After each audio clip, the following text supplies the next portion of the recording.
And our commodities market update today, we're turning our focus to maize. Maize, also known as corn, is the most abundantly produced cereal in the world as it's grown in every continent except Antarctica.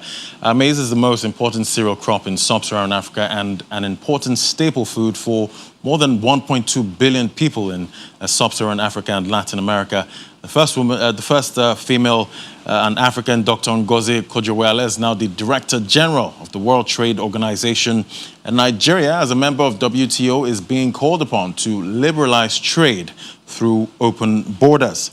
Let's talk more about this now with Favor Oguniraye, a research analyst at financial derivatives company. Hello, Favor. Great to have you. Thank you for having me.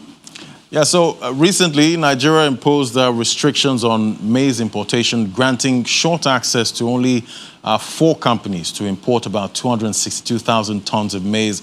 How do you reconcile these restrictions with the new stance of the WTO? Okay, so we know that trade liberalization is one of the issues that the World Trade Organization wants to address. And then we have Nigeria being a member who has imposed restrictions on the importation of maize. And not just maize, we're talking about other commodities as well. And the reason for this importation would be to encourage production. So the question we're asking now is, have we achieved that? Have we increased production? And the answer is no, because the agricultural sector has faced major challenges. It's still facing major challenges like insecurity, poor storage facilities, and supply shortages. So now that Nigeria is in a situation where they have to adhere to the rules and the guidelines set by the World Trade Organization, that would mean that they have to lift those restrictions, not just to comply, but also to prevent food crisis. So maize is a multi-purpose commodity and its demand weighs on institutions, corporate and retail. In 2020, the price of maize in Nigeria drastically increased by 67% to about 150,000 naira per ton, while food inflation rose by 21.79%. Do you expect to see a continuous increase in 2021, and how will this affect the price of the animal proteins and ethanol?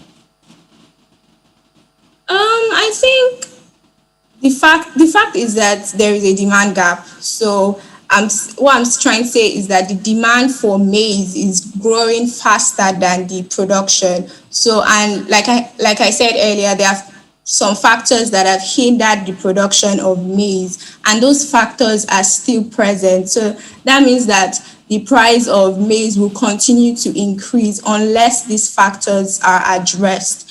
And that would mean animal proteins like milk, eggs, and chicken will keep increasing, because the increase of maize price means more production costs for manufacturers, for producers, and this is the kind of cost that we consumers will end up bearing at the end of the day.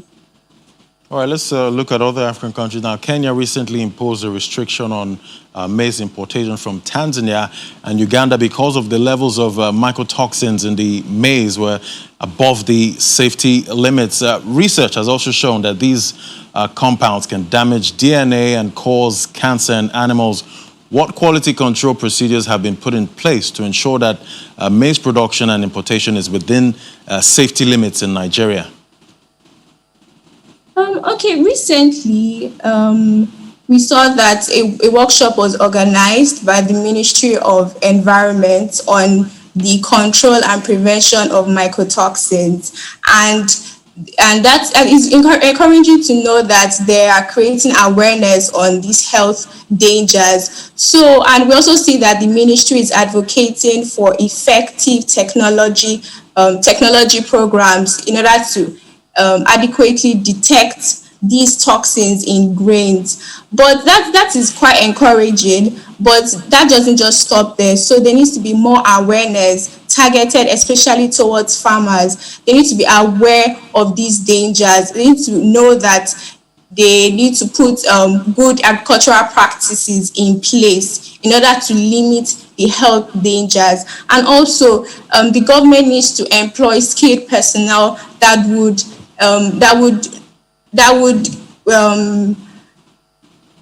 would effectively utilize this technology so that toxins in grain will be detected properly. And so, all I'm trying to say is that there needs to be a sustainability plan